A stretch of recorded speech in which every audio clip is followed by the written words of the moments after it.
শোনা যায়?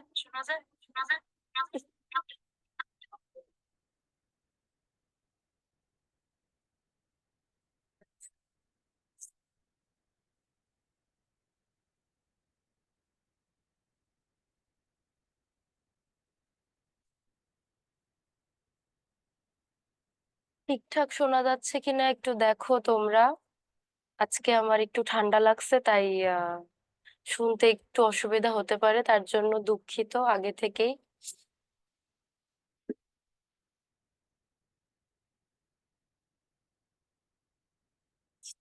আচ্ছা, যে কয়জন জয়েন করেছো তোমরা একটু কমেন্টে জানাও কোনো সমস্যা হচ্ছে কিনা দেখতে বা শুনতে। আমরা তাহলে ক্লাসটা শুরু করব।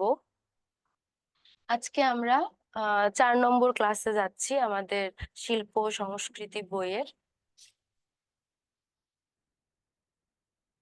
আচ্ছা, আজকের লেকচারে যা যা থাকছে, আজকে আমরা শিখব ঐক্যতা ও সারগাম। আমরা কিন্তু ধীরে ধীরে আমাদের অধ্যায়ের শেষ পর্যায়ে চলে গেছি, এটা একদম শেষের পৃষ্ঠার দিকে এই প্রথম অধ্যায়ের ঐক্যতা ও সারগাম। আচ্ছা, প্রথমে আমরা দেখতেছি যে প্রাকৃতিক আকৃতি দিয়ে ঐক্য লেখা আছে আর কয়েকটা ফুলের ছবি দেওয়া আছে। এই ছবি দ্বারা কি বোঝাচ্ছে বলো তো? এই ফুলের ছবি দ্বারা বোঝাচ্ছে প্রাকৃতিক ঐক্য। এখন বিষয় হচ্ছে ঐক্যতা কি জিনিস, তারপরে তো প্রাকৃতিক ঐক্যে আমরা ঢুকবো। মূলত ঐক্যতা হচ্ছে সমবেতভাবে বা সমবদ্ধ হয়ে যে জিনিসটা করা হয় বা যে কাজটা করা হয়। এই ক্ষেত্রে অনেক রকম, মানে সবকিছুর মধ্যেই যদি আমরা খুঁজি আমরা কিন্তু ঐক্যতা খুঁজে পাবো। আমরা প্রথমে প্রকৃতির মধ্যে খুঁজি, প্রকৃতির মধ্যে কেমন দেখো। আজকে মনে করো আম গাছ আর কাঁঠাল গাছ, এই দুইটাতে শুধু কি ফল ধরলেই আমরা বুঝতে পারি এটা কোন গাছ? তা কিন্তু না। কাঁঠাল গাছের পাতা আর আম গাছের পাতা কিন্তু আলাদা, একদমই আলাদা রকম দেখতে।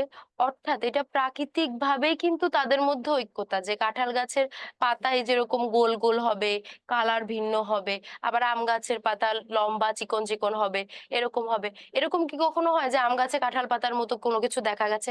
না, কিন্তু এটা প্রাকৃতিক ভাবেই সৃষ্ট, মানে এই সৃষ্টিটাই এরকম। তো এই প্রাকৃতিক ঐক্যে এই যে ফুলের ছবি দিয়ে বোঝানো হচ্ছে যে এই দেখো চারটা ফুল একরকম, এই যে চারটা একরকম, হ্যাঁ, কিন্তু এর মধ্যে আবার ঐক্যতা বলতে বোঝাচ্ছে এই যে চারটা ফুল একই রকম দেখতে, কিন্তু পাশাপাশি দেখো স্কোয়ার আকৃতিতে আছে, তাই না, মানে বর্গাকৃতিতে আছে। আবার এইটা যদি আমরা দেখি, এইটা আমরা সার্কেলও ধরতে পারি, আবার বর্গাকৃতি যদি আমরা এরকম ভাবে একটু টার্ন করাই সেটা হচ্ছে এই বরফি আকৃতি হয়ে যাবে, তাই না? মানে এখানে কি বোঝাচ্ছে, একই রকম দেখতে জিনিস সমবদ্ধভাবে যদি দাঁড় করানো যায় তাহলে সেটা একটা ঐক্যের সৃষ্টি করে। যেমন এই একই রকম চারটা ফুল পাশাপাশি একই ভাবে কিন্তু দেওয়া হয়েছে। এখানে এই চারটা ফুল যদি মনে করো এখানে দুইটা আর এই পাশে একটা এই পাশে একটা দেওয়া হতো, বা মাঝখানে বা আর একটা সাইডে দেওয়া হতো, তাহলে কিন্তু ঐক্যতাটা থাকতো না, তাই না? এটা একইভাবে সাজানো হয়েছে, একই রকম দেখতে, এভাবেই বোঝানো হচ্ছে। তো ঐক্যতার আরো কিছু বিষয় আছে, সেটা হচ্ছে জ্যামিতিক। ওইটা ছিল প্রাকৃতিক আকৃতি দিয়ে ঐক্য। প্রাকৃতিক আকৃতি দিয়ে ঐক্য বলতেছে শুধু গাছের পাতা বা ফুল তা কিন্তু নয়। মনে করো যে সবকিছুর মধ্যে আমরা খুঁজে পেতে পারি। পাখি, আমাদের কত ধরনের পাখি আছে আমাদের বাংলাদেশে। দোয়েল পাখি আমাদের জাতীয় পাখি। দোয়েল পাখির মধ্যে কি কখনো এরকম হয় যে একটা দোয়েল পাখি সাদা কালো দেখতে আর একটা দোয়েল পাখি হলুদ রঙের দেখতে? এরকম কিন্তু না। যেটা মানুষের মধ্যে তোমরা দেখো, মানুষের মধ্যে কিন্তু এই ঐক্যতাটা কম। কিভাবে কম? একটা মানুষের হাত পা, ষষ্ঠ ইন্দ্রিয় বলো, 206টা হাড় দিয়ে তার দেহ তৈরি, এই সকল ঐক্যতা ঠিক থাকলেও তাদের চেহারা কিন্তু একদম হুবহু এক সবার হয় না। যাদের টুইন বেবি হয়, টুইন বেবিদের আবার চেহারা একরকম হয়, কিন্তু কোনো না কোনো পার্থক্য কিন্তু থাকে। আবার মনে করো যে কেউ যদি প্রতিবন্ধী হয় বা কারোর যদি শারীরিকভাবে কোনো অক্ষমতা থাকে, কারোর একটা হাত নেই বা কারোর একটা পা নেই, এই যে ডিসব্যালেন্সড, তাই না? এই যে এই বিষয়গুলো কিন্তু ঐক্যতা বিষয়টা আনে না। কিন্তু প্রকৃতি যদি আমরা দেখি, হ্যাঁ, এখন তোমরা বলতে পারো যে গাছের পাতাও তো মাঝে মাঝে কোনোটা ছোট হয়, কোনোটা বড় হয়, সেই বিষয় না। কিন্তু কখনো কি দেখবা যে একদম আলাদা, তুমি একটা গাছকে দেখে চিনতেই পারতেছো না, অনেক রকমের পাতা দেখতেছো, তা কিন্তু না। সব একই ভাবে থাকে, হয়তো একটু ছোট বড় হয়, কিন্তু ডিজাইন বলো, রং বলো পাতার, তারপর পাতার রেখা বলো, তোমরা একটা পাতা কাছের থেকে নিয়ে দেখলে বুঝতে পারবে প্রত্যেকটা পাতার রেখা সংখ্যা সেম হয়, প্রত্যেকটা পাতার কালার সেম হয়, সিজন অনুযায়ী কালার চেঞ্জ হয়, কিন্তু একই রকম হয়। কিন্তু কিন্তু মানুষের মধ্যে যদি আমরা দেখি, তাহলে কিন্তু একরকম হয় না। তো এই ঐক্যতার, প্রাকৃতিক ঐক্যতা যেমন আছে, সেরকম জ্যামিতিক আকৃতির ঐক্যতাও রয়েছে। জ্যামিতিক আকৃতির ঐক্যতা বলতে, এই দেখো এখানে এগুলো আমাদের বইয়েরই পৃষ্ঠা, বইতেই আছে। এই যে ত্রিভুজ আকৃতি, এই যে দেখো এখানে ত্রিভুজ আকৃতি দিয়ে একটা কি ধরা যায়, আয়তক্ষেত্রের মতো ঐক্যতা দেওয়া হয়েছে। আবার এই সেম ছোট ছোট ত্রিভুজ দিয়ে কিন্তু সার্কেল করা হয়েছে, মাঝখানে একটা বৃত্ত ব্যবহার করা হয়েছে। তার মানে এই যে ঐক্যতা, যে ভিন্নতা, সেটা বোঝানো হচ্ছে। মানে তোমরা এই যে একই রকম দেখতে যে ট্রায়াঙ্গেল গুলা, এগুলা দিয়ে যেমন একটা শেপ দিচ্ছ, আয়তক্ষেত্র, সেম এই ট্রায়াঙ্গেল গুলা দিয়ে কিন্তু সার্কেলের আবার একটা শেপ দেওয়া হচ্ছে। এই যে ঐক্যতা বজায় আছে। এখানে যদি মনে করো নীল আর লাল রঙের কম্বিনেশন আছে, এখানে যদি একটা হুট করে টিয়া রং হতো, তাহলেই কিন্তু যতই সার্কেল হোক, একরকম দেখতে হোক, ঐক্যতাটা কিন্তু হারিয়ে যেত, তাই না? মানে ঐক্যতা বলতে বোঝাচ্ছে সবকিছু যেখানে সেম থাকবে, সেম আকৃতি বলো, সেম কালার বলো, সবকিছু। তো এই জিনিসটা আমাদের শিল্প ও সংস্কৃতিতে কিভাবে কাজে লাগবে, সেটা আমাদের জানা দরকার। এই যে মনে করো আচ্ছা, তাহলে ঐক্যতা নিয়ে এই দুইটা বিষয়ই আছে এই বইতে, জ্যামিতিক আকৃতি আর প্রাকৃতিক আকৃতি। আমরা যদি দেখি তাহলে শিল্প সংস্কৃতিতে এটা কিভাবে কাজে লাগতে পারে।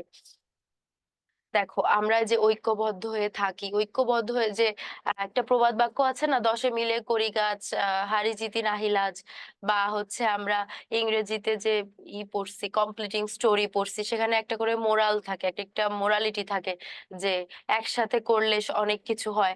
তো দেখো আমরা এই যে আহ এ- এতদিন ধরে জানার মাঝে অজানারে করেছি সন্ধানে, এই অধ্যায়টা যে পুরোটা পড়ে এসেছি, এই অধ্যায়ে পড়ার মাধ্যমে শিল্প সংস্কৃতি তো জানতে পেরেছি, কিন্তু এটার মূলে কি আছে? শিল্প ও সংস্কৃতি কি একদিনে তৈরি হয় না, কিন্তু শিল্প ও সংস্কৃতি যুগের পর যুগ ধরে বয়ে আসতেছে, জন্যই এটা ঐতিহ্যে পরিণত হয়েছে। ঐতিহ্য, সেখান থেকে ইতিহাস, সেখান থেকে আমরা পড়তেছি। আমরা এই যে মুক্তিযুদ্ধের কথা জানতে পারি, তারপরে মুক্তিযুদ্ধেরও আগে এই দেশে, এই দেশটা কিভাবে আসলো, পুরো ভারতবর্ষ, আগে তো ভারতবর্ষে তিনটা দেশ একসাথে ছিল, ভারত, পাকিস্তান, বাংলাদেশ, এই তিনটা আলাদা হয়েছে, তারপরে পূর্ব পাকিস্তান থেকে বাংলাদেশ এসেছে। তারপর ভারতবর্ষ যে ছিল, ভারতবর্ষের মধ্যে কতগুলো কিছু ছিল, এই ব্রিটিশ শাসন আমল ছিল, আরো কত কি। অর্থাৎ এত আগেকার, আমাদের জন্ম কি তখন হয়েছে? আমরা তো এখনকার জেনারেশনের, কিন্তু আমরা এই ইতিহাসগুলো কিভাবে পড়তেছি, কেন পড়তেছি? তার কারণ এগুলো হয়ে আসতেছে, সেগুলো আস্তে আস্তে লেখা হয়েছে, সেই লেখা থেকে আমরা জানতে পারছি, আমরা আমাদের অতীত সম্পর্কে জানতে পারছি। কিন্তু এরকম তো না যে বর্তমানে ঘটতেছে তাই আমরা জানতে পারতেছি। তো বর্তমান জিনিসটাকে জানার সাথে সাথে আমরা যে অতীত জানতে পারতেছি, এই জিনিসটা কিভাবে? কারণ যুগের পর যুগ ধরে এই জিনিসগুলো চলে আসতেছে। আজকে আমি যেগুলো পড়িয়েছি আগে, যে এই যে পহেলা বৈশাখে আমরা লাল সাদা শাড়ি পরি, এই যে গ্রামীণ বৈশাখ বলো, তারপর নগরের সংস্কৃতি বলো, ক্ষুদ্র নৃগোষ্ঠীর সংস্কৃতি, এই সংস্কৃতি তো একদিনে আসেনি, ধারার পর ধারা চলে এসেছে। আগেকার দিনে মানুষ যখন গুহায় বাস করতো, আদিম মানুষরা গুহায় বাস করতো, আমরা এগুলোও বইতে পড়েছি অনেক আগে। তখন তারা কি করতো, গাছের পাতা দিয়ে হয়তো জাস্ট নিজেকে আবৃত করে রাখতো, তখন তাদের ওইটাই ছিল পোশাক। আস্তে আস্তে কিন্তু ড্রেস এসেছে, এই যে আমরা এখন ড্রেস পরি, ড্রেস গুলো কিভাবে এসেছে? ওই সেই আদিম যুগ থেকে, একটার পর একটার পর থেকেই তো এসেছে, তাই না? তারপরে এই যে খাওয়া দাওয়ার বিষয় বলো, আগে মানুষ কাঁচা মাংস শিকার মানে কাঁচা পশুকে মেরে শিকার করে সেই মাংসটা খেত। তারপর আস্তে আস্তে মানুষ যখন পাথরে পাথর ঘষে আগুন লাগানো শিখেছে, তখন তাদের মনে হয়েছে যে হ্যাঁ এটা পুড়িয়ে খাওয়া যায়। পুড়িয়ে খাওয়ার পর তারা বুঝতে পেরেছে এটা বেশি স্বাস্থ্যসম্মত বা টেস্টি। তারপর আস্তে আস্তে মশলা যুক্ত হয়, মানুষ রান্না করে খাওয়া শেখে। এই যে ধারা, এই সব কিছু কিন্তু আহ হয়ে আসতেছে, একবদ্ধ ভাবে হয়েছে। একটা মানুষ কখনো একা বাঁচতে পারে না। মানুষ কেন বলে? কারণ মানুষ সামাজিক জীব। একা একা কোনো তুমি উদ্যোগ নিলে তুমি সর্বোচ্চ কত দূর যেতে পারবে বলো? আজকে মনে করো তুমি উদ্যোগ নিলে যে আমি এই রাস্তাটা খনন করব, রাস্তাটা পাকা করব, একটা মাটির রাস্তা তুমি পাকা করবে। তো তোমার তার জন্য কি কি লাগবে? তুমি হয়তো ইনভেস্ট করতেছো, টাকা দিচ্ছ, কিন্তু তোমার তার জন্য কর্মঠ ব্যক্তি তো লাগবে যারা এই রাস্তাটা পাকা করতে সাহায্য করবে। একা একা কি তুমি টাকা দিয়ে নিজের মতো সিমেন্ট বসিয়ে পুরো একটা রাস্তা করে দিতে পারবা না কিন্তু। তো এই ঐক্যতা, এই জ্যামিতিক আকৃতির ঐক্যতা বলো, প্রাকৃতিক আকৃতির ঐক্যতা বলো, এগুলো তো এক একটা উদাহরণ স্বরূপ দেওয়া হয়েছে। কিন্তু এই ঐক্যতা আমাদের কিভাবে কাজে আসতেছে এটা বুঝতে পারতেছো? এই যে তোমার ঐক্যবদ্ধ হয়ে যদি আমরা যে কোনো কাজ করি, সেটা একটা বড় কাজে রূপান্তরিত হয়। ঠিক তেমনি এই যে আদিম যুগ থেকে আমরা বর্তমান যুগে এসে পৌঁছেছি, এই সব সকল কিছুই কিন্তু সমবেত মানুষের দ্বারা সম্ভব হয়েছে। একা কোনো ব্যক্তি কিন্তু কিছু করেনি। সবাই একসঙ্গে ঐক্যতার মাধ্যমে এগুলো করেছে বিধায় আমরা এখন এই পর্যায়ে এসে দাঁড়িয়েছি। বুঝতে পেরেছো ঐক্যতাটা কি? এখন ঐক্যতা নিয়ে আর কোনো সমস্যা থাকলে বা প্রশ্ন থাকলে তোমরা কমেন্টে জানাও, আমি সেটার উত্তর দিয়ে দিচ্ছি।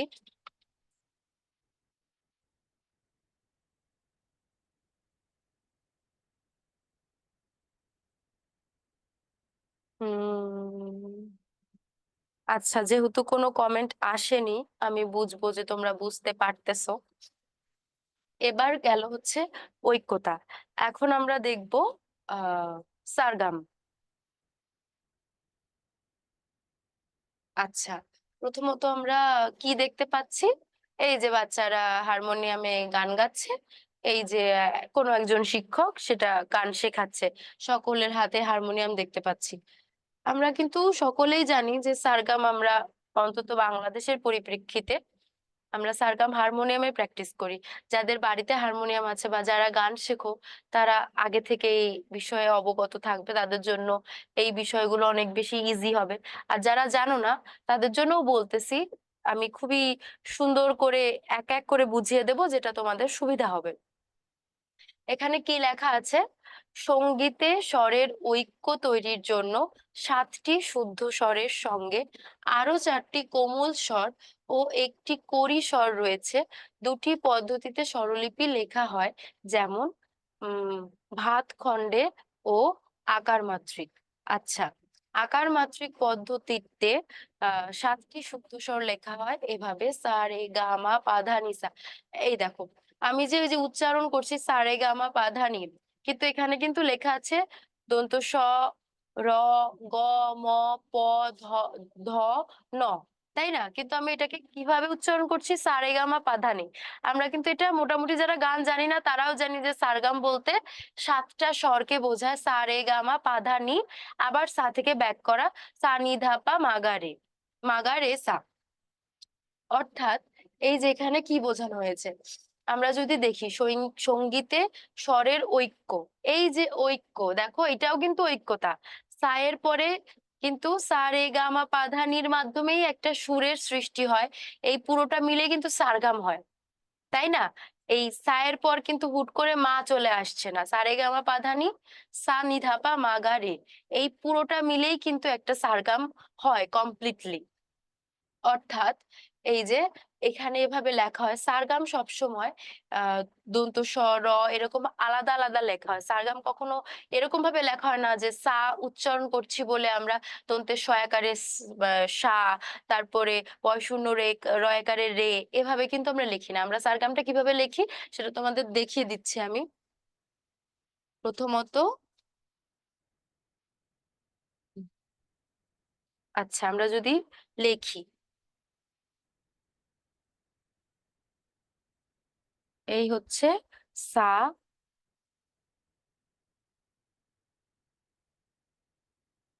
এই রে, তোমরা একটু দেখো, আমি তোমাদের বুঝিয়ে দিচ্ছি।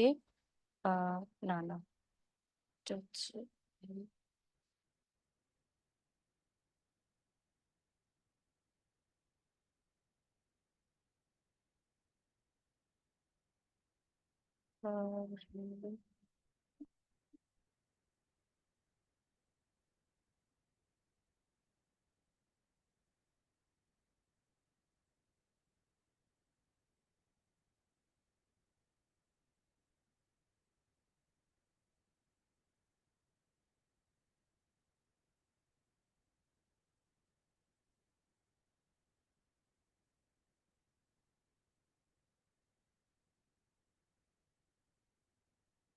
হুম। এখানে দেখো আমি কয়টা জিনিস লিখেছি।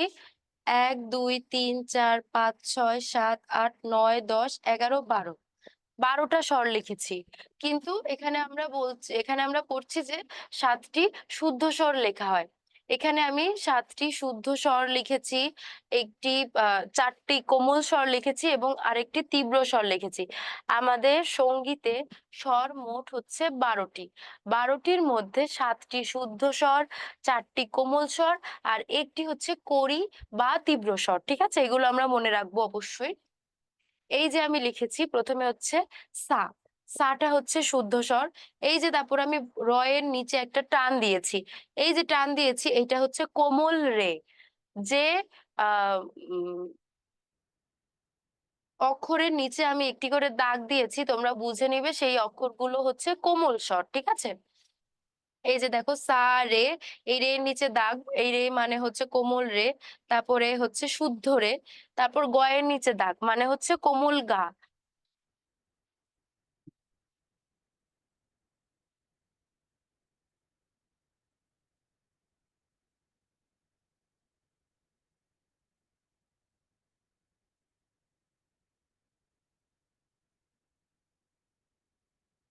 আচ্ছা, সরি, এই যে দেখো গয়ের নিচে দাগ, তাই হচ্ছে কোমল গা, এটা হচ্ছে শুদ্ধ গা।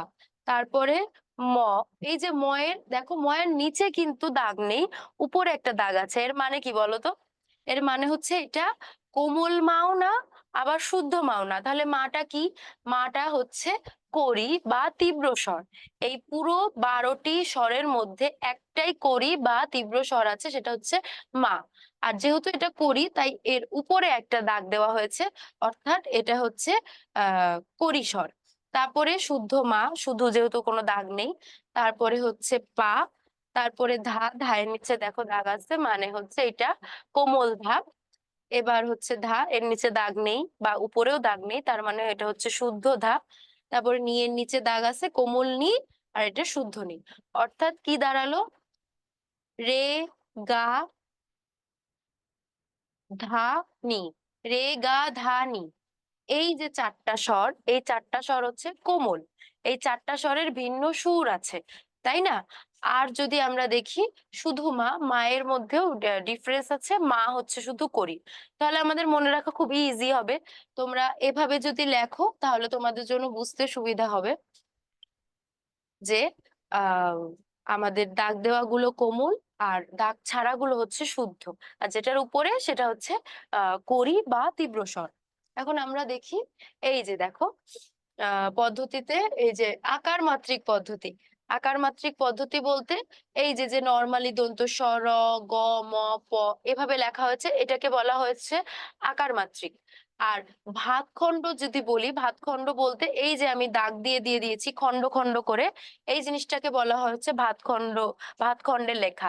আর আকার মাত্রিক বলতে শুধু, দেখো আজকে তো আমরা চাইলেই সা রে গা মা পা ধা নি লিখতে দন্তে স একার র একার নর্মালি লিখে যেতে পারতাম, কিন্তু সঙ্গীতে এই নিয়মে সারেগাম সারগাম লেখার কোনো পদ্ধতি নেই।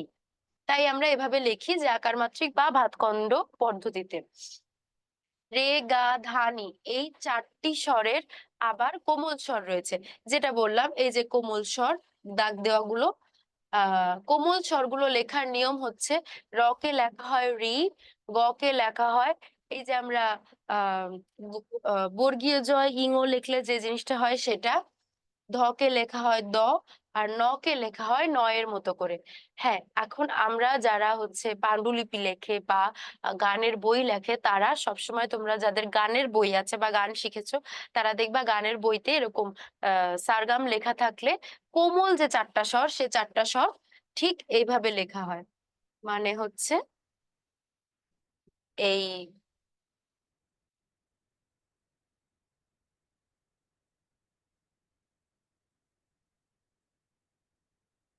রি, তারপরে হচ্ছে এই সা রে গা মা পা, মা কে দ, এই এই চারটা। তাহলে দেখো, কোমল স্বর, কিন্তু কোমল স্বর বোঝার অর্থে আমি যেভাবে তোমাদের নিচে দাগ দিয়ে দিয়েছি, এটাকে আমরা বইয়ের ভাষায় যদি লিখতে চাই তাহলে রি, বর্গীয় জ ইঙ, দ, আর মূর্ধন্য ন, এইভাবে লিখবো।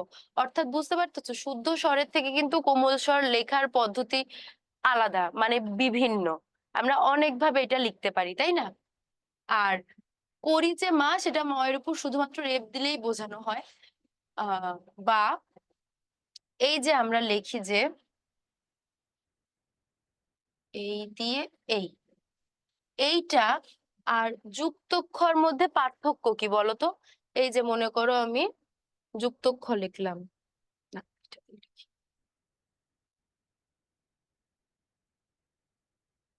এই, হ্যাঁ, এই যে এটা আর এটার মধ্যে পার্থক্য কি বলতো? এই দুইটার মধ্যে পার্থক্য কি? দেখি তোমরা কেউ জানো কিনা।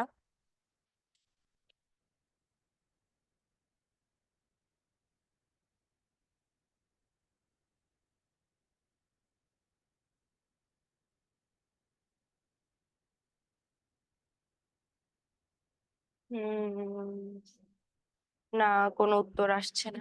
আচ্ছা, যুক্তক্ষ আর এই যে এই চিহ্নটা, এই চিহ্নটা দেখো দেখতে কিন্তু প্রায় একই রকম, মানে অনেকটাই এক, শুধু এখানে এসে একটা পুটলি দিতে হয় আর এখানে এসে জাস্ট টান দিতে হয়। এই দুইটার মধ্যে আকাশ পাতাল তফাৎ। যুক্তক্ষ মানে হচ্ছে তোমার এই যে ক আর মূর্ধন্য ষ একসঙ্গে লিখলে হয় হচ্ছে যুক্তক্ষ। আর আমরা যদি এইটা লিখতে চাই তাহলে হয় হচ্ছে তোমার হ প্লাস ম, এই দুইটা। এইটা হচ্ছে হ আর ম, আর এটা হচ্ছে ক প্লাস মূর্ধন্য ষ। তাহলে চিন্তা করো, দুইটার মধ্যে কিন্তু কোনো মিল নেই, শুধু দেখতেই একই রকম। তো হ প্লাস ম যদি আমরা যুক্ত করি তাহলে এই চিহ্নটা দাঁড়ায়। আর এই চিহ্নটা আমরা এই যে করি মা যখন লিখছি, অর্থাৎ পুস্তকে বা পাঠে আমরা যখন লিখবো, এই যে তোমার চারটা যে কোমল স্বর লিখবো, এই চারটা কোমল স্বরের সাথে যদি আমরা করিমা লিখি তখন আমরা এই যে এইভাবে লিখবো। বুঝতে পেরেছো? আর বোঝার স্বার্থে আমি তোমাদের বলেছি, এই যে দাগ দিয়ে দিয়ে নিচে দাগ দিয়ে, অর্থাৎ আকার মাত্রিক ভাবে যদি আমরা লিখি, আকার মাত্রিক ভাবে লিখলে জাস্ট র লেখে নিচে একটা দাগ, আর ম লেখে উপরে একটা দাগ দিলে আমরা করি তীব্র স্বর বা কোমল স্বর এটা ইজিলি বোঝাতে পারবো। ঠিক আছে, মুছে দিই।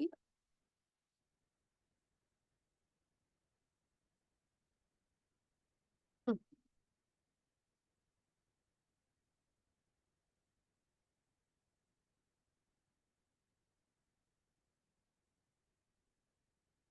আচ্ছা, তাহলে আমরা কি বুঝতে পারছি? এই যে সঙ্গীতে সাতটি স্বর আছে, সাতটি স্বর না, সাতটি শুদ্ধ স্বর, চারটি কোমল স্বর ও একটি কড়ি স্বর, অর্থাৎ মোট 12টি স্বর রয়েছে। এর মধ্যে কোমল স্বর লেখার পদ্ধতি দুই রকম, আর হচ্ছে কড়ি স্বর লেখার পদ্ধতিও দুই রকম। একটা হচ্ছে ভাতখণ্ড, আর একটা হচ্ছে আকার মাত্রিক।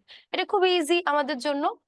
এবার দেখো, শুদ্ধ ও কোমল কড়ি স্বরের ঐক্যের মধ্য দিয়ে তৈরি হয় সুর। অর্থাৎ এই যে দেখো, আমরা সারগাম কি বলতো? সারগাম এই যে সা রে গা মা পা ধা নি, এই সাতটা স্বরের মাধ্যমে সুর তৈরি হয়। কিভাবে তৈরি হয় আমরা যারা গান শিখি তারা রিলেট করতে পারবে। আমি মনে করো গাইছি সা রে গা মা পা ধা নি সা, সা নি ধা পা মা গা রে সা। যাদের হারমোনিয়াম আছে তারা ভালো মতো প্র্যাকটিস করতে পারবে, যেহেতু এখন হারমোনিয়াম নেই। তোমাদের অফলাইন ক্লাস নিলে হয়তো হারমোনিয়াম বাজিয়ে আমি তোমাদের দেখাতে পারতাম। তো এই যে সারেগামা পাধানিসা, একবার গেলাম উপরে, আবার ব্যাক করছি। এই যে সুরটা তৈরি হলো, এই সুরই কিন্তু সবকিছুর মূল। এই যে আমরা এত এত গান গাই, গানের আমরা কি বলি যে স্বরলিপি নেই। স্বরলিপি দেখে দেখে অনেকেই গান তুলতে পারে। মনে করো উম একটা মানুষ কয়টা গান সম্ভব যে ঠাস করে তুলে ফেলা বা মুখস্থ রাখা। তো সেই কারণে আমাদের কবিরা, আমাদের বড় বড় কবিরা এটার প্রত্যেকটা স্বরলিপি তৈরি করে রেখে গেছেন। রবীন্দ্রনাথ ঠাকুর তার প্রত্যেকটি গানের স্বরলিপি নিজে তৈরি করে দিয়ে গেছেন, যাতে এই যে আমরা ঠিকঠাক সুরটা পাই। যে কোনো গানের শুরুতে তোমরা যে কোনো গানের বই কিনলে দেখতে পাবা একটা গান দেওয়া এভাবে, কয়েক লাইন, মানে মনে করো 8 লাইনের একটা গান, 8 লাইন দেওয়া থাকলে তার নিচে সারগাম দেওয়া থাকে। কেন দেওয়া থাকে বলতো? যাতে সেই সুরটা ভুল না হয়। এই যে আমরা একটা গান গাইছি, মনে করো আমি গাইছি ভালোবাসি, ভালোবাসি, এই সুরে কাছে দূরে জলে স্থলে বাজাই, বাজাই বাঁশি, ভালোবাসি, ভালোবাসি। আমি এই যে ভালোবাসি গানটা গাইছি, এই ভালোবাসি গানটা আমি শুরু করছি কোথা থেকে? পা থেকে। যেহেতু আমি স্কেল জানি, এগুলোকে বলা হয় স্কেল। এই যে স্বরলিপি, এই স্বরলিপি ধরে ধরে যে গান গাও, এগুলো প্রত্যেকটা রিডের নাম হচ্ছে এক একটা স্কেল। আমি এটা বি ফ্ল্যাটে গাইলাম, এ শার্পে। এই জিনিসটা তোমরা আরো ভবিষ্যতে জানতে পারবে ডিটেলসে। তো পা থেকে শুরু করছি, পা নি পা, মা গা, ভালোবাসি, পানি পা, গা মা গা। এইটা আমি মূলত এইভাবে গাচ্ছি। এটা সারগাম হচ্ছে পানি পা গামা পা। তাহলে দেখো তোমরা, এই যে পানি পা গামা পা বলছি, এটা তো আমি শিখে এসেছি, বা এটা হচ্ছে বেসিক সূত্র। আমরা এই যে মনে করো ফিজিক্স পড়ি, কেমিস্ট্রি পড়ি, বা অঙ্ক করি, যেমন a+b² a²+2ab+b², এটা আমরা জানি। আমরা এই জন্য এইভাবে এই সূত্রে, সে যত নম্বরই দেওয়া থাক, যত সংখ্যায় দেওয়া থাক, আমরা এই সূত্রে 2 × a b এইভাবে ভাবে গুণ করে কিন্তু অঙ্কটা মিলিয়ে ফেলি। ঠিক তেমনই সারগামও কিন্তু তাই। সারগাম হচ্ছে এই 7টা স্বরের মাধ্যমেই সকল কিছু হয়। মানে এই 12টা স্বর, শুদ্ধ 7টা, কোমল 4টা, আর একটা হচ্ছে কড়ি। এই যে এগুলো বসিয়ে বসিয়ে এক একটা সূত্রের অঙ্কের মতো। তোমরা একটা পুরো গানের একটা স্বরলিপি যদি দেখো তাহলে বুঝতে পারবে যে হ্যাঁ, মাত্র 12টা স্বর দিয়ে কিভাবে একটা গান তৈরি হয়ে যেতে পারে। এই যে বিশ্বের এত এত গান, প্রত্যেকটি গানের আলাদা স্বরলিপি। কোনোদিনই এক স্বরলিপি হবে না, কারণ এক স্বরলিপি মানে একই সুর হয়ে যাবে। কোনোদিন শুনেছো একই সুরের দুটো গান হয়? বেসিক। হ্যাঁ, তোমরা এখন বলতে পারো যে হ্যাঁ, এখন তো অনেক এই যে মাইকিং বলো, বা অনেক গানেরই রিমেক হয়। একই সুরে আমরা আগে যে গানটা জানতাম, এখন সেই সুরে অন্য একটা গান গাইছি। এগুলো তো নকল করা হয় বা রিমেক করা হয়। রিমেক বলতে কি? নতুন ভাবে তৈরি বা পুনরায় তৈরি। বলতে আমরা পুনরায় বুঝাই না? কিন্তু বেসিক যে সূত্র, বেসিক যে সুর, সেই সুরে প্রত্যেকটা গান বিশ্বের এক পিস করেই থাকে। তার কারণ হচ্ছে কোনো সারগাম কখনো রিপিট হয় না। তো আমরা নজরুল সঙ্গীত বলো, রবীন্দ্রসঙ্গীত বলো, সকল কিছুই এইভাবে ওই সারগামের ঐক্যতার মাধ্যমে তৈরি হয়। তাহলে তোমরা বুঝতে পারতেছো ঐক্যতা এই যে দেওয়া আছে। তোমাদের মনে হইতেই পারে যে এই শিল্প সংস্কৃতি বইতে গান আছে, উৎসব আছে, তারপর সংস্কৃতি আছে, শিল্প আছে, সবকিছুর মধ্যে ঐক্যতা কি কাজে লাগবে? ঐক্যতা কিন্তু সবকিছুর মূলে। এই যে আমি সারগামের কথা বলছি, এইটার মধ্যেও ঐক্যতা রয়েছে, তাই না? তাহলে দেখো, আহ তারপরে আমরা যাই। তাই আহ শুদ্ধ ও কোমল কড়ি স্বরের ঐক্যের মধ্য দিয়ে তৈরি হয় সুর। শুদ্ধ ও কোমল কড়ি স্বরের ঐক্যের মধ্য দিয়ে, যেটা বললাম, এই যে 12টা স্বর, এই স্বরের মিলিত পর্যায় অর্থাৎ ঐক্যের মধ্য দিয়ে তৈরি হয় সুর। তাই সঙ্গীত সাধনার জন্য শুদ্ধ স্বরের পাশাপাশি কোমল ও কড়ি স্বরের আরোহণ অবরোহণ চর্চা করা দরকার। এবার তোমরা বলো, আরোহণ আর অবরোহণ কি জিনিস? এই যে আমি সারগাম গাইলাম, এই গাওয়ার মধ্যে কিন্তু আমি অলরেডি কয়েকবার বলে দিয়েছি যে সা রে গা মা পা ধা নি সা সা নি ধা পা মা গা রে সা। এই যে আমি গাইছি, এই যে আমি ৭টা স্বর উচ্চারণ করছি, এর মধ্যেই এই আরোহণ অবরোহণ লুকিয়ে আছে। এটা কি তোমরা গেস করো তো, বলো।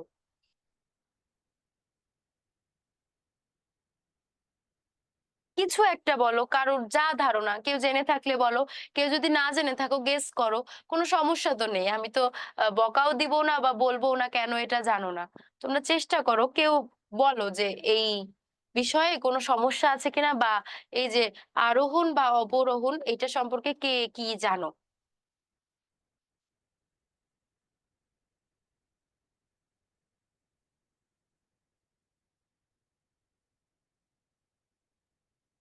কোনো কমেন্ট আসে না।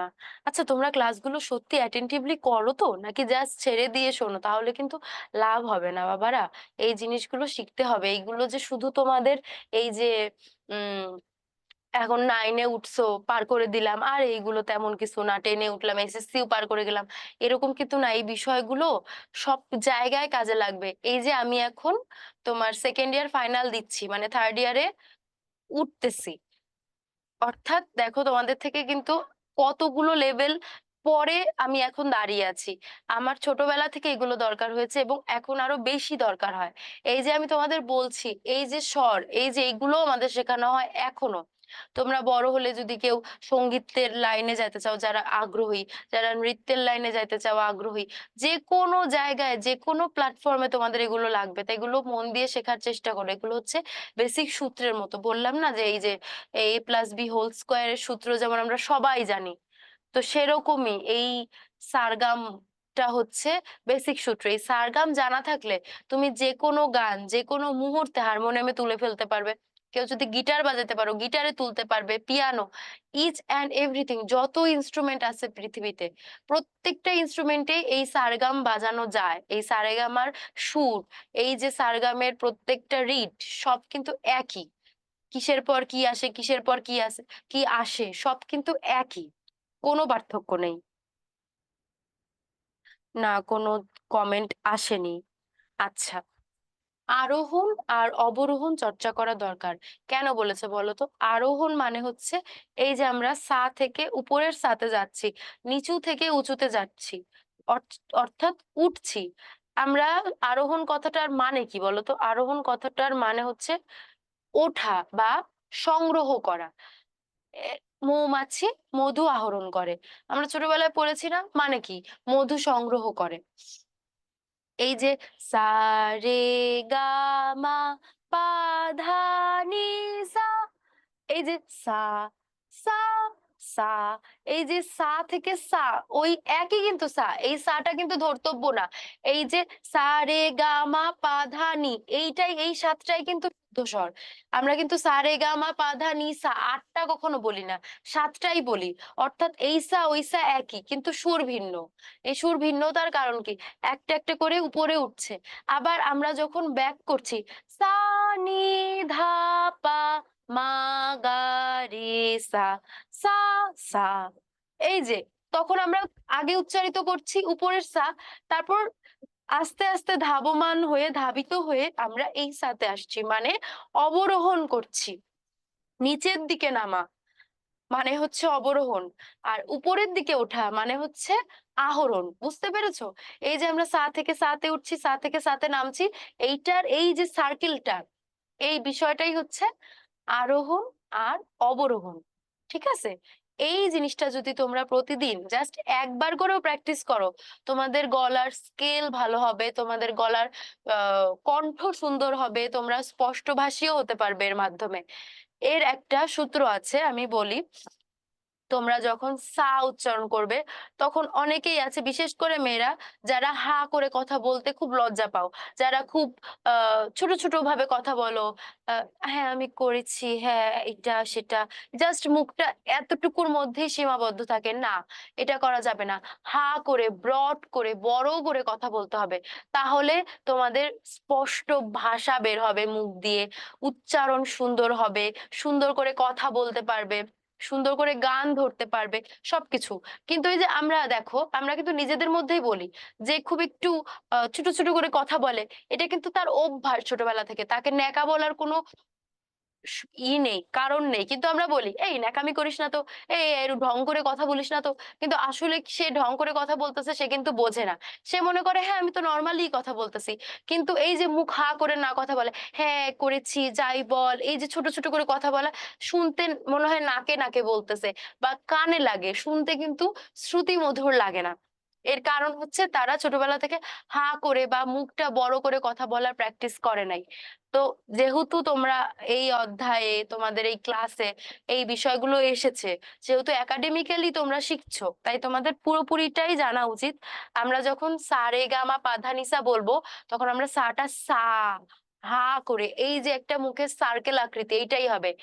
আ, এ, এ বলতে রে, এই যে এ বিষয়টা, গা, গাতে আবার হা হবে, মা, পা, ধা, নিতে একদম ই, ই এরকম ভাবে, নি এরকম বলে কিন্তু হবে না, পুরোটা খুলতে হবে। পুরোটা মুখ হা করে যখন তোমরা প্র্যাকটিস করবা, সা রে গা মা পা ধা নি সা, সা নি ধা পা মা গা রে সা।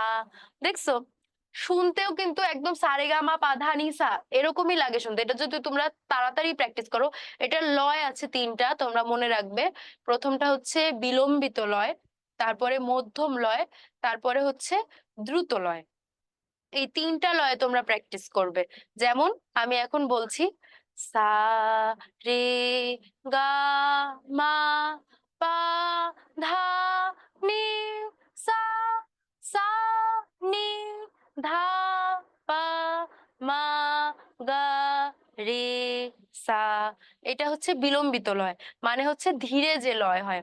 তারপরে মধ্যম লয় কোনটা, সা রে গা মা পা ধা নি সা, সা নি ধা পা মা গা রে সা। এটা একটু তাড়াতাড়ি আসলাম আমরা, তাই এটা মধ্যম লয়।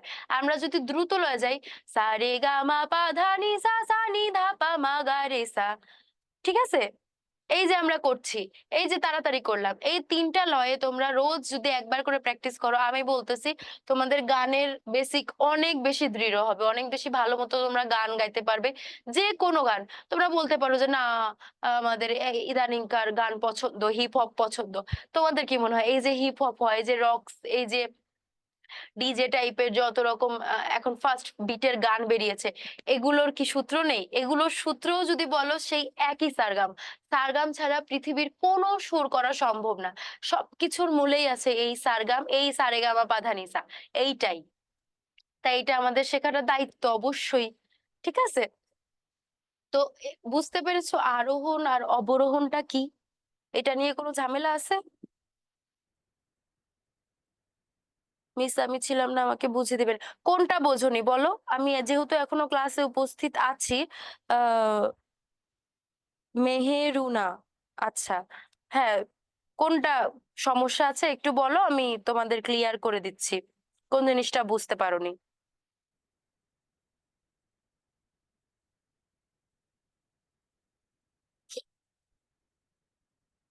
যদিও আমার ঠান্ডা লাগছে বলে আজকে আমি মানে আমার কথা একটু নাকে নাকে শোনা যেতে পারে, তার জন্য আমি দুঃখিত আসলে, কারণ আমার কয়েকদিন ধরে খুব অসুস্থতা যাচ্ছে, যার কারণে আমি গতদিন ক্লাসটা নিতে পারিনি। তোমাদের খুবই দুঃখিত আমি, তার জন্য খুবই সরি।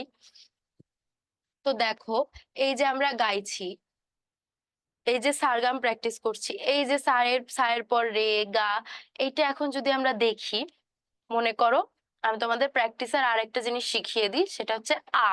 তোমরা সা রে গা মা পা ধা নি, এই যে প্র্যাকটিস করছো, এটা যদি তোমরা আ দিয়ে প্র্যাকটিস করো, তাহলে তোমাদের কণ্ঠ আরো বেশি দূরে যাবে, আরো বেশি ক্লিয়ার হবে। কিভাবে? এই দেখো আমরা বলছি না, সা রে গা মা পা ধা নি সা, আ, আ, আ, পুরাটা আ দিয়ে যদি তোমরা প্র্যাকটিস করো তাহলে তোমাদের এই যে মুখটা খোলার অভ্যাসটা তৈরি হবে, এই হা করে কথা বলার অভ্যাসটাও তৈরি হবে। তোমরা শুধু সারেগামা পাধানিসা না করে আতেও দ্রুত মধ্যম আ, এই যে দেখো আমরা এই যে যারা বড় বড় শিল্পীরা গান গায়, মনে করো সরি, মনে করো কি গান, যে গানে নজরুল সঙ্গীত, বেশিরভাগ নজরুল সঙ্গীতে কিন্তু একটু ক্লাসিক্যাল ভাইব থাকে। এই যে তোমার কাপে মনে করো কি গান গাওয়া যায়, উম শূন্য এ বুকে পাখি মোরায়, ফিরে আয়, ফিরে আয়। এই যে আমি গাইছি শূন্য এ বুকে, এইটুকু তো ফ্ল্যাট গেল, পাখি মোরায়, এই যে মোর, মোর কথাটা বললাম, মোরায়, ফিরে আয়, ফিরে আয়। এই যে এই কাজটা দিলাম, এই কাজটা কি তোমরা একদিনে চেষ্টা করলে হবে? এটা কিন্তু একদিনে হবে না। এই যে এই যে ধাপে ধাপে ধাপে ধাপে নিচে নামা, এই জিনিসটার জন্য কি প্র্যাকটিস করতে হয়? এই যে আ, এই যে আমি সারেগামা পাধানিসা সানি ধাপা মাগারেসা, এইটা যখন আমি দ্রুত লয়ে দিয়ে প্র্যাকটিস করব, বারবার করতে থাকবো, প্রতিদিন করব, তখন এমনি দেখবা গানের যে কোনো সুরের যে কোনো ক্লাসিক্যাল কাজ, যে কোনো রিদম তুমি ধরতে পারবা, যে কোনো স্কেলে। এটা গানের জন্য খুবই ইম্পর্টেন্ট, মানে বোঝাতেই পারবো না কি পরিমাণ জরুরি।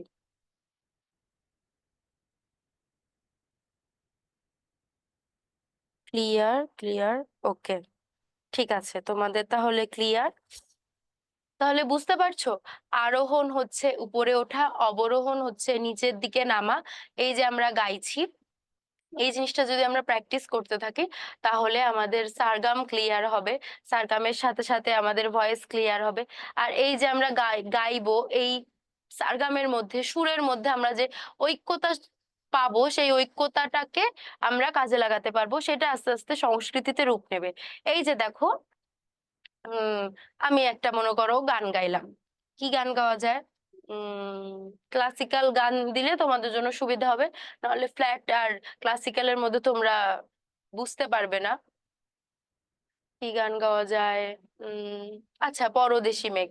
পরদেশি মেঘের যদি স্থায়ী থেকে আমরা ধরি, সে দেশে যাবে বাদল ঝরে, ডাকে না কি তার একলা ঘরে, সে দেশে যাবে বাদল ঝরে, কাঁদে না কি তার একলা ঘরে, বিরহ ব্যথা নাহি কি সেথা, বিরহ ব্যথা নাহি কি সেথা, বাজে না বাঁশি নদীর তীরে, পরদেশি মেঘ যাও রে ফিরে, বলিও আমার পরদেশি রে, পরদেশি রে, যাও রে ফিরে। এই যে দেখো কতগুলা কাজ, আমি জাস্ট স্থায়ীটুকু গেয়েছি, পরদেশি মেঘের স্থায়ীটুকুর মধ্যে কতগুলা কাজ। এই কাজের জন্য আমাকে সারগাম প্র্যাকটিস করতে হয়েছে। এই সারগাম গুলো কিভাবে এসেছে, এই সা রে গা মা, সা এর পর হয়তো নি।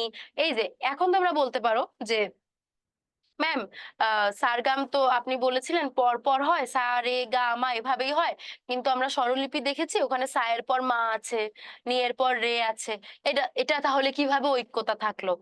এই ক্ষেত্রে আমি তোমাদের বলবো, এই যে সুর, সুরের ঐক্যতাটাকে বোঝায়। সা রে গা মা পা ধা নি, এই সাতটি সুর, সাতটি স্বর একত্রে যেমন একটা সুর তৈরি করে সারগামের, সেরকমই এই সাতটি স্বরই অদল বদল করে একটা গানে রূপান্তরিত করে। কিভাবে? দেখো আমি যখন গাইছি সা রে গা মা পা ধা নি, এটা তো একটা সুরই তো বেরোবে, তাই না? এটা আমি তো কখনোই সা রে গা মা পা ধা নি যে গাইছি, এটা পর পর গাইলে অন্য সুর কিভাবে ক্রিয়েট হবে? এটা তো সম্ভব না।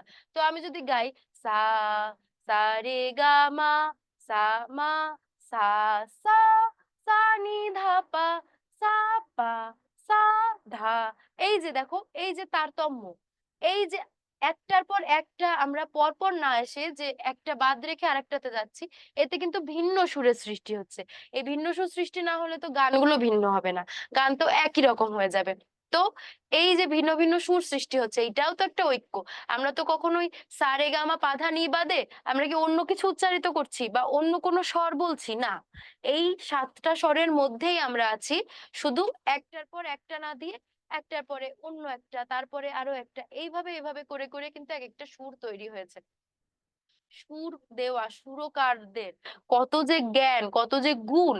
তারা একদিনে যে এটা হয় নাই তার প্রমাণ তো এখানেই পাওয়া যায়। আজকে চাইলেই আমরা একটা সুর বানিয়ে দিতে পারবো, হয়তো গুনগুন করে আমরা একটা সুর বলতে পারবো, কিন্তু সেই সুর তোমরা চেষ্টা করবে বাসায়, যে মনে করো নিজের মতো একটা সুর দেওয়ার চেষ্টা করতেছো, এই জিনিসটা সারগাম বের করার চেষ্টা করবে, তাহলে বুঝতে পারবে ঠিক কতটা কঠিন, কতটা রিদম অনুযায়ী, কতটা সূত্র অনুযায়ী এটা চলে আসে। বুঝতে পেরেছো? এই যে পুরো বিষয়টা, এটাও একটা ঐক্যতা। এই সাতটা স্বরের মধ্যেই আমরা আছি, এটা অবশ্যই ঐক্যতা গানের, সুরের। আমাদের এই যে এক একটা গান, এই গানগুলো যখন আমরা বিভিন্ন অনুষ্ঠানে গাইছি, বিভিন্ন জায়গায় তো আহ উপস্থাপন করছি, তখনই সেটা হয়ে যায় সংস্কৃতি, শিল্প, ঐতিহ্য। বুঝতে পেরেছো? এই যে আজকে মনে করো আমি গাইলাম, এই যে কয়েকদিন আগে নজরুল জয়ন্তী গেল, আমি নজরুল জয়ন্তীর দিন কিন্তু তোমাদের পরদেশি মেঘ গানটা শুনিয়েছি।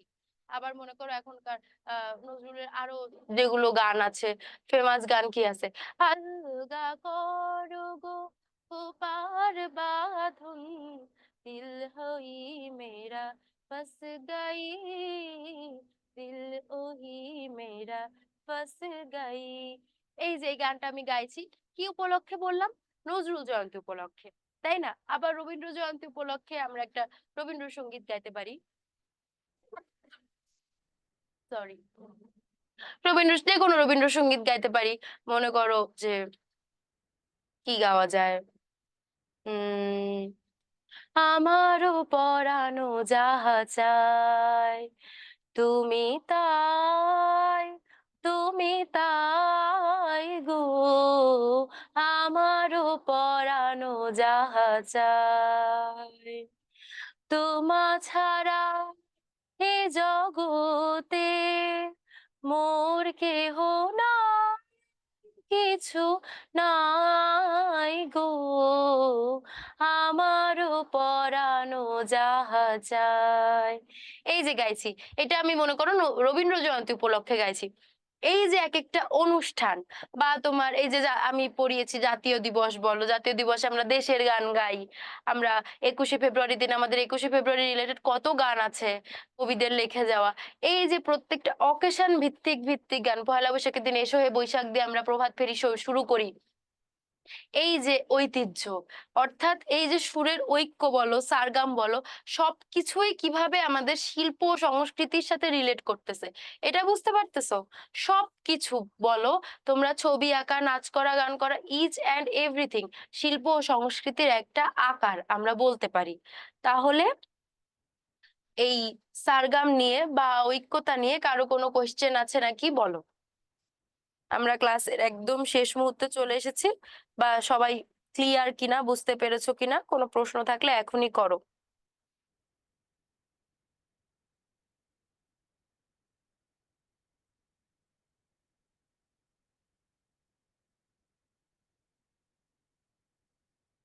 আচ্ছা, আমরা দেখে নিই আমাদের আজকের হোমওয়ার্ক। আজকের হোমওয়ার্ক থাকবে কোমল স্বর কয়টি ও কিভাবে লেখা হয়। কোমল স্বর কয়টি ও কিভাবে লেখা হয় আমি কিন্তু খুবই ক্লিয়ার করে তোমাদের বুঝিয়ে দিয়েছি, কোমল স্বর কয়টি, কোন কোন ভাবে লেখা যায়, কিসের পর কি যুক্ত করলে কি হয়। ঠিক আছে, এটা খুবই ইজি একটা কোশ্চেন, তোমরা সকলে করবে হোমওয়ার্কটা। তাহলে আজকে আমরা কি কি শিখলাম? এই সাতটি স্বর, মোট 12টি স্বরের 7টি শুদ্ধ, 4টি কোমল, একটি কড়ি বা তীব্র স্বর। আর শিখলাম আরোহণ, অবরোহণ। এই যে দেখো হারমোনিয়ামে বাচ্চারা প্র্যাকটিস করছে, এর মধ্যে এই সারগাম শিখলেই কিন্তু বাচ্চারা আস্তে আস্তে গান গাইতে পারে। তারপরে আছে হচ্ছে আমরা শিখেছি জ্যামিতিক আকৃতি দিয়ে ঐক্য। এখানে যে শুধু ত্রিভুজ আছে মানে যে ত্রিভুজ দিয়ে ঐক্যতা হবে তা কিন্তু না।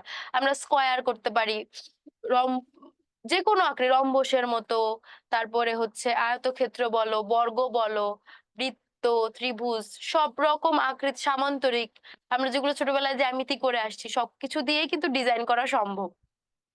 তারপরে প্রাকৃতিক। প্রাকৃতিক এখানে ফুলের উদাহরণ দেওয়া আছে মানে যে তাই তা কিন্তু না। আমি তোমাদের যেভাবে বললাম, গাছ দিয়ে বোঝালাম যে আম গাছের পাতা, কাঁঠাল গাছের পাতা আলাদা, বা পাখি, এই যে চড়ুই পাখি কিন্তু সবসময় ওই যে ব্রাউন কালারের ওরকমই হয়। চড়ুই পাখি কিন্তু কখনো হলুদ রঙের হবে না। বা কাক, কাক কিন্তু কালোই হয়। কাক কখনো টিয়া রঙের হবে না। টিয়া পাখি আবার কখনো কালো রঙের হবে না। এই যে ঐক্যতা, এই যে সবকিছু একই রকম দেখতে হবে, এই বিষয়গুলো। তাহলে আচ্ছা, আজকের লেকচারে আমরা ঐক্যতা ও সারগাম সম্পর্কে ক্লিয়ার হয়েছি কিনা তোমরা সবাই বলো। তাহলে আমি ক্লাসটা শেষ করব। তোমাদের যদি কোনো সমস্যা বা প্রশ্ন না থেকে থাকে।